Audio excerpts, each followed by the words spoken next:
Hello, hello, hello, hello. Good morning, good afternoon, good evening around the world.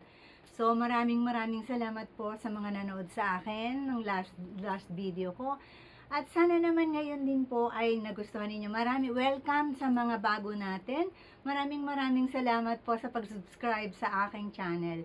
At sana po ma-enjoy pa ninyo ang mga susunod nating mga topic tungkol sa Feng Shui. Talagang overflowing po yung saya ko dahil marami tayong nadagdag kahit pa paano. Maraming salamat sa inyo sa pagmamalasakit, sa pag-appreciate sa aming mga digital creator na nag-e-effort para meron tayong matutunan at mapaglaanan ng ating oras na makabuluhan. Hindi po yung, kasi ang dami-dami po natin ngayon na nakikita sa, napapanood po, na alam niyo po yung mga wala naman talagang kwenta at pero talagang makikita mo ang mga views nila, no? Siguro gusto lang talagang mag-aliw ng mga tao. Pero kung gusto po natin mag-aliw, mas maganda po yung may natututunan tayo sa pag-aaliw. Di ba? So ako po si Shenjin Kai, ang inyong legit na Feng Shui consultant dito sa YouTube channel. At sana'y ma-enjoy ninyo din ang video na ito at marami kayong matutunan. So, sa mga bago natin, marami na po tayong mga videos dyan, 70 mahigit na po yan. So, just watch, no? And enjoy. Hindi nyo na po kailangan tingnan ng mukha ko. Alam nyo po kasi, talaga pong kasi sa mga kagaya kong 100 years old na, hindi ang hirap na po talagang magpakagaling sa computer, no? Marami po kasi akong dapat pagtuunan ng pansin. Talaga pong busy ang araw-araw, kailangan ko pong magpalaki ng bata. So, talaga pong napakahirap sa mga kagaya kong 100 years old na para pag-aralan pa uli ang pag-ano dito sa computer ng gusto ko nga talagang mas ma-improvise po talaga, pero hinihingi ko po ang inyong pasensya dahil ito lang po talaga yung nakakayanan ko, no? So talagang ito po ginagawa ko rin po ang best ko. So sana ma-appreciate nyo pa rin kahit na hindi tayo high-tech, ano po. So kasi marami tayong napapanood na talagang super high-tech na. Alam mo, kahit walang katuturan, pero super high-tech yung kanilang mga ginagawa. So, talagang nakaka-attract talaga ng maraming views. Pero, it's okay po, don't worry, wala naman po tayong ina-aspire na mga ganyan. Hindi ko naman po hinihiling yung mga ganyang bagay. Wala po yan. Ang mapalaki lang po ang bata ng maayos, okay na po sa akin yon. Kagaya na lamang po ng, ang topic po natin yan, ang ibibigay ko sa inyo ngayon, yung mga na ginagawa natin or mga natin, na i-encounter natin na hindi natin alam na nagdadala ng malas or nagdadala ng bad vibes sa atin, sa mga negative, no? Like may napanood ako. Oy, shout out pala sa ating kaibigan, si Sister Melissa. Dumating na rin ang kanyang mga items at ang swoosh niya sa Finland. Big shout out po sa Finland. Napakatagal po pala sa kanila dumating yung package. So, sa inyong lahat sa atin, sa buong mundo, alam nyo, dito po sa Feng Shui, sa aking Feng Shui channel, hindi po talaga ako, ang dami ko pong nakitang kaibigan. Ang dami ko pong natagpuang kaibigan dito sa aking YouTube channel. At talagang super saya po ako. Talagang makikita mo, yung iba kasi ang tingin sa akin Feng Shui consultant, There are two kinds of people kasi na nakakasalumuha ko. Yung ako ay isang Feng Shui consultant at ako ay nagiging talagang kaibigan. Alam niyo po, nung nag-aaral kami sa Feng Shui, lagi pong pinapaalala ng aming guro na hindi po kami dapat makipagkaibigan sa aming mga kliyente. Kasi marami pong magiging minus sa amin ang pagkikipagkaibigan sa mga aming mga kliyente. But alam niyo po, during pandemic, I really appreciate it na nagkaroon po talaga ako hanggang ngayon ng mga panibagong mga kaibigan na talagang, yung bang talagang susuportahan ka kahit na yung basta, ang ganda-ganda po talaga although meron po akong circle of friends din dito sa Japan, mapili po kasi ako talaga sa kaibigan. Hindi po lahat ng mga tao pwede mong kaibiganin, no? Hindi mo pwedeng lahat i-share ang buhay mo, kaya kayo iwasan nyo rin yung mga ganon na mag-share kayo lahat lagi ng buhay nyo sa ibang tao. So, pipiliin nyo yung hindi masyadong marites, yung konti lang. Yung kagaya ni Sheng Jingkay nyo. O, ano din sa mga ka-Sheng Jingkay natin sa UAE, no? Yung part ng UAE natin. Ako, Diyos ko, Sis Jai, Sis Rebecca, sumilang, sus, please, mag-ingat-ingat po kayo lahat dyan sa Qatar, sa Dubai, basta the whole UAE, no, na alam ko yung takot ninyo, naramdaman ko rin yon nung nagbombahan talaga. So, talagang ingat tayo at alam ko namang well protected kayo, may mga protection kayong mga daladala ninyo. And of course, prayer po sa Creator natin, sa Almighty God. So, wag po natin kakalimutan yon. So, ngayon ito na yung ating topic. Sabihin nyo nang dadaldal na naman Sheng Jingkay eh. Ito yung mga bawal sana, no, na hindi i-apply natin to, na i-avoid natin, wag nating i-apply sa ating buhay, no. Kasi usually, pag, ang mga, karamihan kasi sa mga babae man yan o lalaki, lagi ang magkaibigan, tatlo. Bihira talaga yung apat sila, or ano, always tatlo. So, pag nagpipicturean tayo, always tatlo, 'di ba?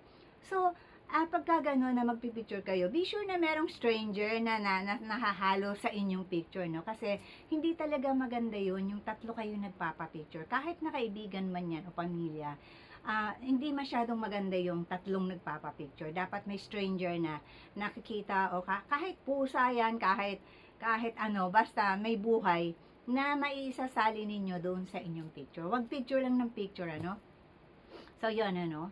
Tapos, isa pa yung pag nakakita tayo ng rainbow, kasi ang magiging feeling agad natin, amazing! So, ituturo natin yung rainbow. Bawal po yun, magdadala po yun ng napakaraming kamalasan sa atin kapag tinuturo natin ang rainbow. So, kapag sinabi mo naman niya na, yung rainbow, amazing, di ba? Yung ganon. Pag makikita naman yun ng lahat ng tao dahil hindi naman yun napakaliit na bagay, no? Eh, alam niyo, napanood ko nga sa YouTube, no? Napanood ko, nakita kong nadaanan ko sa YouTube, yung tungkol ba sa paglalagay ng singsing. Kaya kasi marami ring nagtatanong sa akin kung saan ko daw ba nilalagay yung singsing ko. Kasi ang sabi daw sa YouTube, nakita ko nga sa title, ano? Kasi sa title ko lang naman nakikita na pag dito mo inilagay ang iyong singsing sa ganitong daliri, hindi ka na maghihirap. Wala naman pong ganun. Ako, kung saan po komportable yung mga daliri ko, na maluwag siya o masikip siya, doon ko po nilalagay. Kaya minsan at saka hindi po siya sagabal, hindi yung nasasabit-sabit.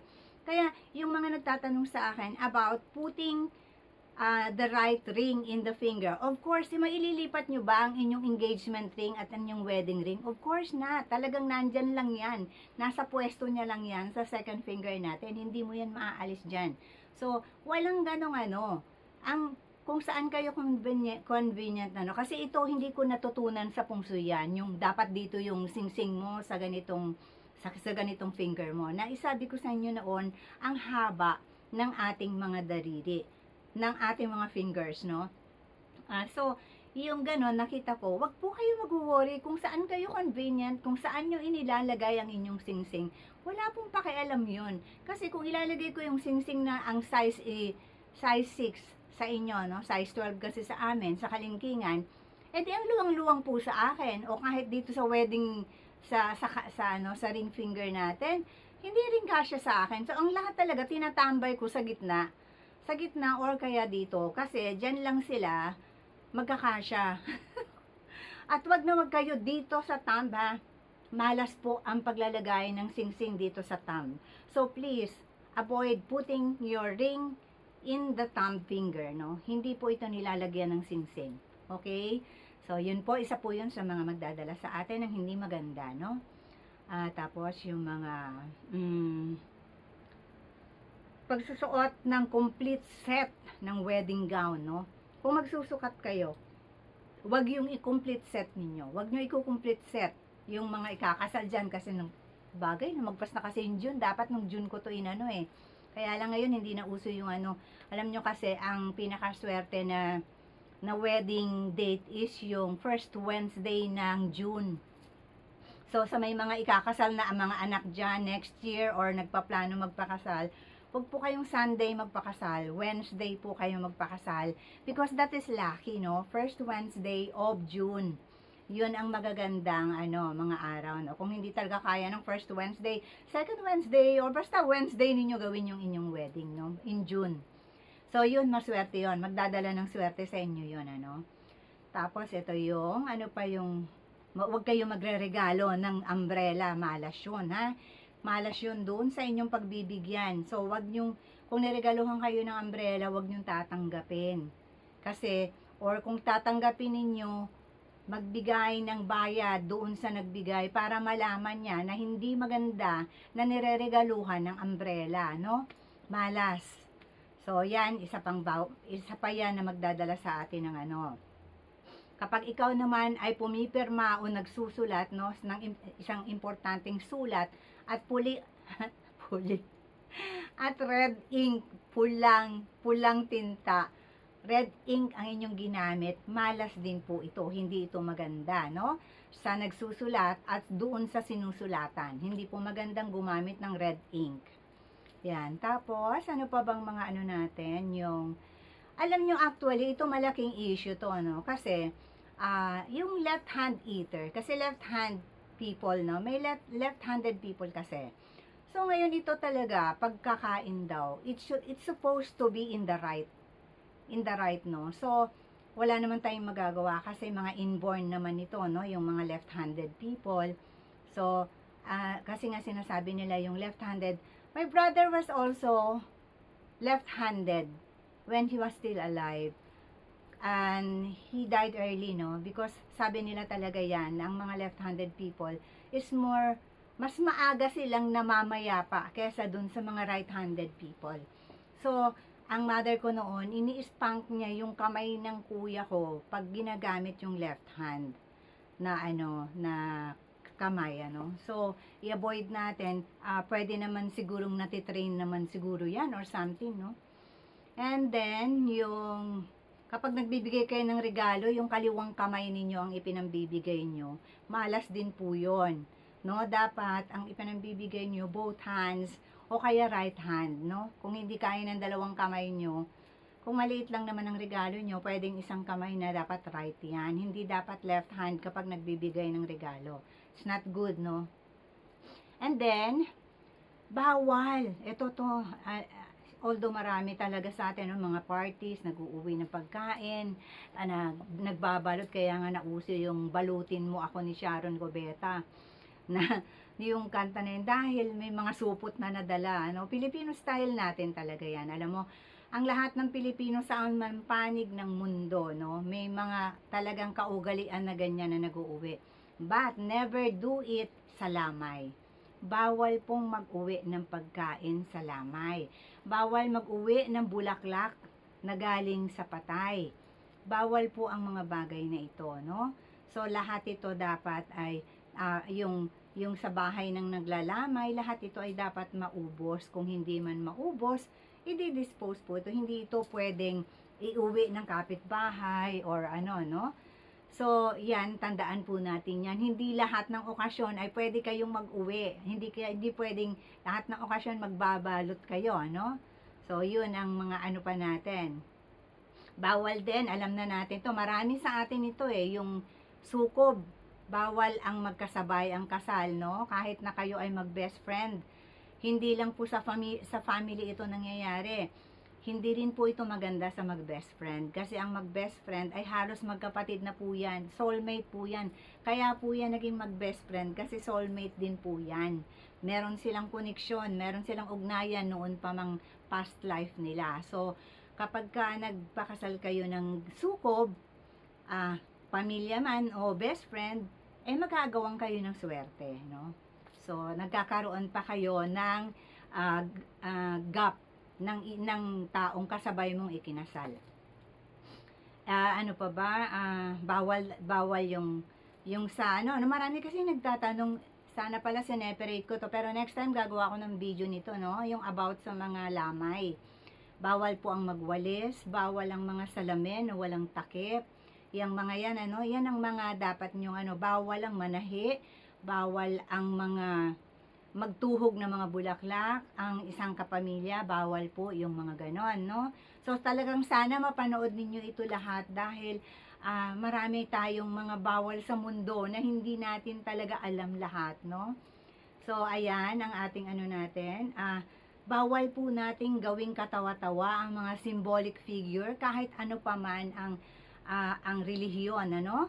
Kahit anong klase ng relihiyon, bawal po nating pagtawanan o gamitin sa comedy ang anumang mga religious relic, no? Yung mga religious relic is yung mga figurine na gawa sa ano sa religious belief ng mga tao. Bawal po yan gawing comedy at gamitin sa mga joke kasi usong-usong ngayon yung mga TikTok, yung mga reels, no, para makaaliw ng mga tao. Pero iwasan po natin ang paggamit ng mga ganyan kasi napakasama po niyan, ano, magdadala po sa inyo ng napakaraming malas niyan. So, ano pa ba? Ito pa, no, sa mga buntis, no, sa mga magkakaibigan na may kaibigang buntis. Iwasan po natin na magregalo ng hindi pa ipinapanganak ang bata. Hindi po maganda yon, ano? Nagkakaroon po ng diferensya ang batang ipapanganak at nagkakaroon po ng problema, no? Hindi po yun maganda, malas po yun. Minsan na nagiging komplikado ang panganganak dahil sa pagbibigay ng mga regalo ng hindi pa nanganganak. Kailangan ipinanganak na yung bata. Kaya nga, alam nyo, very against talaga ako dito sa yung hindi bridal shower, yung yung baby shower. Alam niyo po yung ipapanganak pa lang yung bata, yung nag-aanuhan ng mga alam niyo po hindi yun maganda sa feng shui. Bad po yun sa feng shui, no? So avoid it. Why not pagbinyag na lang po ng bata tsaka kayo mag baby shower kasi nandoon na si baby, tsaka na kayo mag-shower, no? So, yun po yung isa pa nating dapat pag-ingatan talaga, no? Tapos, ang mga pa natin, yung mga, yung kapag ngayong ghost month po, wag po talagang magputol ng puno, ng halaman man o puno, wag po magpuputol, ano po? Yan ang natin, naulit ko lang ngayon yan dahil sa ghost month. Ngayon, alam nyo po yung relo natin, yung mga wall clock natin sa bahay or yung personal natin na relo, hindi po natin yan dapat pinapabayaan na walang battery. The moment po na nawalan ng battery at wala kayong extra battery, itataob nyo po yung watch nyo. Yung relo na yan, hindi nyo po gagamitin sa kung wristwatch, hindi nyo po gagamitin. Kung naman po wall clock, tatanggalin nyo po yun sa wall nyo at itataob nyo. Pag nakabili kayo ng battery at saka nyo pa lang po yan, ikakabit uli, no? So, wag po kayong gumamit ng patay na relo. And then, yun pong sapatos. Sapatos na may tasta, sapatos na punit, sapatos na may sira. Hindi po tayo pwedeng gumamit nito. Kasi, ang sapatos po ay kasama natin sa paglalakad para sa ating bukas. Ngayon, kung may diferensya po ang sapatos ninyo, parang po yan eh. Kung kayo ay nangangabayo at may sakit ang kabayong sinasakyan nyo, so, ibig sabihin, hindi kayo makakarating sa paroroonan nyo, sa gusto nyong puntahan. Hindi kayo makakarating sa goal nyo. So, kahit na sasabihin nyo kasi na, walang pambili, kaya naghahatak po ito ng sobra-sobrang kahirapan sa buhay pag nagsusuot po kayo ng sirang tsinelas na tinahin nyo lang. Ito po ay hindi maganda. Mga tsinelas naman po talaga is, kung wala po kayong pambili ng sapatos, I'd rather wear slipper kesa magsuot ng sirang sapatos. So, yun po yung ating, maipapayo talaga sa inyo, no? Diyan sa feng shui. Sobrang kaalaman po talaga sa mga bawal ang aking hatid sa inyo ngayong araw na to. At sana talagang maraming makapanood nito para maging aware kayo, no? Tapos, ano pa ba? Ito pa, no? Yung sopa natin usually, laging confrontational yung ating mga sopa. Magkakaharap dahil nagkukwentuhan, di ba? Ang sopa po ay gawin ninyong medyo slant. Hindi po maganda na harapan yung dalawang sopa. Kailangan po ang upuan ay pag merong tao, medyo nakalihis po ang inyong mga, hindi yung magkaharapan yung yung nag-uusap sa sopa, no, magkaharap. Or kung nanonood kayo ng TV, i-tilt ninyo yung upuan ninyo na nakaharap kayo sa TV. Ngayon, hindi pwede yung magkaharap talaga na nag-uusap. Ngayon ito pa, bawal din po yun, ano? Ganyan din po sa mga kwarto. Yun pong mga kwarto na talagang ang pintuan parang harap na harap din sa kabila nito. Yung dalawang yan po ay walang katapusan ang pag-iisip nila ng masama sa isa't isa. Yung mga nagkakaroon ng kwarto na ganun. Kailangan po talaga lihis po ng kahit konti ang inyong pintuan kung talagang walang space, ano? So, kailangan po talaga na lihis ang inyong mga pintuan, gate man, at saka yun pong gate to door, hindi po yun maganda. Yung gate to door po yung inyong bahay. Kailangan po, yung gate ninyo medyo lihis sa main door ninyo. Tatandaan nyo po yan lagi, ano? So, ngayon, marami talaga tayong kaalaman. At ang sunod natin dyan ay yung, yun din mga gate ng kapitbahay nyo, di ba? Halos magkatapatan. Ganon, yung mga ganon, kailangan nyo po yung lagyan ng cure. Yung pintuan ninyo, nakatapat din sa inyong gate, kailangan din yun ng cure, ano? So, yung mga ganon po talaga, ginagawa ng solusyon. Huwag po nating hayaan na mawawala lang sa atin ang ating mga, kumbaga, yung nag-aagawan ang swerte kabilaan, ano? So, kapag sinuswerte ang kabila, minamalas ang kabila, yung kabila naman, pag minamalas, sinuswerte naman yung kabila. And then, ang mangyayari, pareho silang merong hatred sa isa't isa. So, hidden hatred po yun sa isa't isa, no? So, ito pang ano natin, kahit po yan sa office table nyo sa work, no? Nag-a-apply po yan. Huwag po yung harapan kayo ng, ano, I don't know, kaya nga siguro may mga cubicle sa mga, ano, no? Sa mga, kasi I have heard, no? Meron ako kasing client dati na, ang ano nila sa call center, ang boss nila, ang lahat ng pumapasok sa kanila ay talagang pinupungsoy yung inaalam talaga yung animal signs, yung ano nila, ganyan-ganyan, lahat, etc. So, kung saan siya mas magiging prosperous na pwesto, mas okay yung gano'n, kung konti lang ang mga office worker. Pero pag marami kayo, syempre mahirap i-adjust yun, lalo na't marami magkakasing edad. So, basta iwasan lang sana yung magkaharap na magkaharap. Ngayon, kung nakita mo ang table niya, harap na talaga sa'yo, so mag-slant ka ng konti ng upuan mo. Yun po ang mga solusyon natin dyan. Ito namang or kaya magpatong ka ng any protection or solution doon sa table mo para hindi kayo nagko-confrontational nung kaharap. Tapos, ito yung yung may ugali sa atin yung pagtapos na pinagpapatong-patong ang plato, hindi po yung sa restaurant, yung sushi, kasi ginagawa nila yan sa sushi. Ako kasi kahit sa restaurant, ayoko yung pinagpapatong-patong yung mga plato. Ngayon, kung kukunin na nung mga tao yun doon na tsaka ko lang, sa sushi kasi talagang maraming plato yun. So, the moment naman na pinagpila-pila mo yun, kinukuha na yun nung mga tao, no? Dahil, restaurant naman po kasi yon. Pero kung sa loob ng bahay po ninyo, medyo delikado, no? Kasi patong-patong na problema po yun. Hindi magandang pinagpapatong-patong yung mga plato. Habang may kumakain pa, ha? And then, ito yung isa pa nating kaugalian, ha? Iwasan po natin sa bahay natin, na iba ang magliligpit ng ating pinagkainan.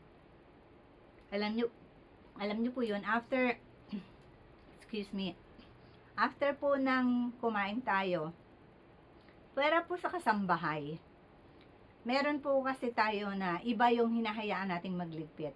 Pero kung kasambahay ninyo ang magliligpit, maybe it's okay because it's her job, no? Yung ganun. Pero, kunyari sa pamilya natin, yung nasa lamesa kayo at kinukuha yung mga plato ninyo pagkatapos nyo dahil hindi pa kayo tumatayo at hindi nyo inililigpit pa yung inyong pinagkainan, ang ibig sabihin po niyan, iba ang makikinabang sa inyong yaman. Maraming ibang tao ang makikinabang sa inyong kayamanan. So, yan po ang ibig sabihin niyan. So, kung kayo naman, yung plato nyo, kung tapos na kayo na lang magdala dun sa inyong, sa inyong mga lababo. Pero, minsan kasi meron tayong, ang sa mga kasambahay kasi, exception yon. Pero alam nyo minsan, yung mga bisita, hindi rin kasi dapat na yung unang punta pa lang sa bahay mo, ikaw yung magliligpit ng pinagkainan mo. Hindi rin kasi maganda yon. yung sitwasyon na gano'n. Dapat talaga, kung hindi ka pa raw nakakatulog sa loob ng bahay na yon, hindi ka pwedeng magligpit ng pinagkainan mo. So, yan ang mga dapat nating mas maliwanag nating paliwanag sa inyo, no? Sa mga gumagamit naman ng syempre, no, fork and spoon tayo sa Pilipinas. Pwede rin kayo, gumagamit din kayo ng chopstick. It's always a pair, no?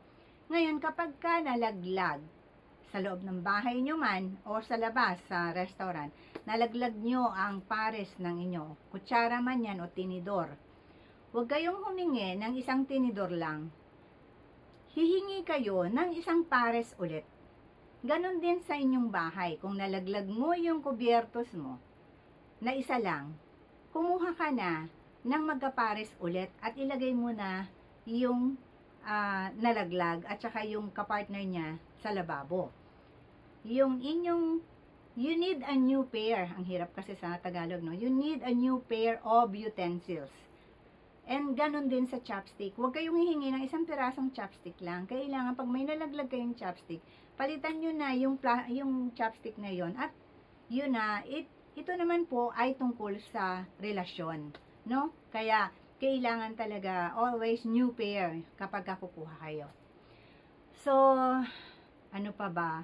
Ito, no, yung suklay at yung suklay, ano, mahilig kasi tayo. Syempre, ang mga babae lagi may suklay. Ako lang yata yung babaeng walang suklay sa bag. Pero hindi naman natin kailangan yung ano, no.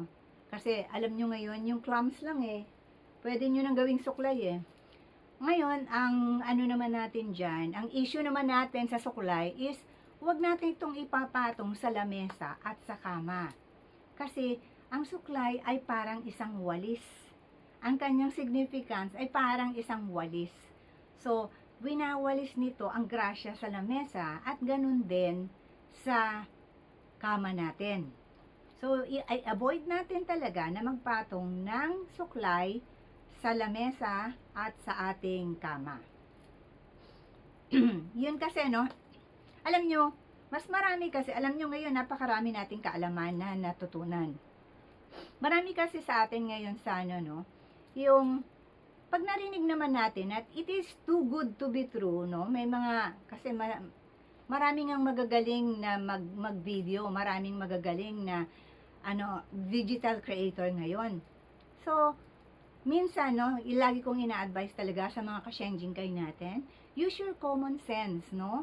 Kasi, minsan, no, pag narinig nyo naman na it's too good to be true, no? Parang gano'n talaga ba? Yung gano'n na yung sasabihin lang sa inyo na ganito, na yayaman kayo, ganito kagaya nga yung sing-sing na sinasabi ko sa inyo na wag, pag nilagay dito, hindi na kayo maghihirap. Meron bang taong gano'n? Siyempre wala po, no? So, wag naman po tayong masyadong doon sa gano'n na mga napapanood natin. So, dito lang po tayo sa Real Feng Shui. Ngayon po ay para lang nating mga kaalaman, sari-saring kaalaman, na mga bawal pala at hindi natin alam at kung ano ang dapat natin ginagawa. Pero ang Real Feng Shui pa rin po ay ginagawa po natin yon at ina-advise ko sa inyo sa iba nating mga nagsisingit lamang po tayo ng mga ganito. Pero mas matututunan nyo ang Real Feng Shui kung tayo ay may libro.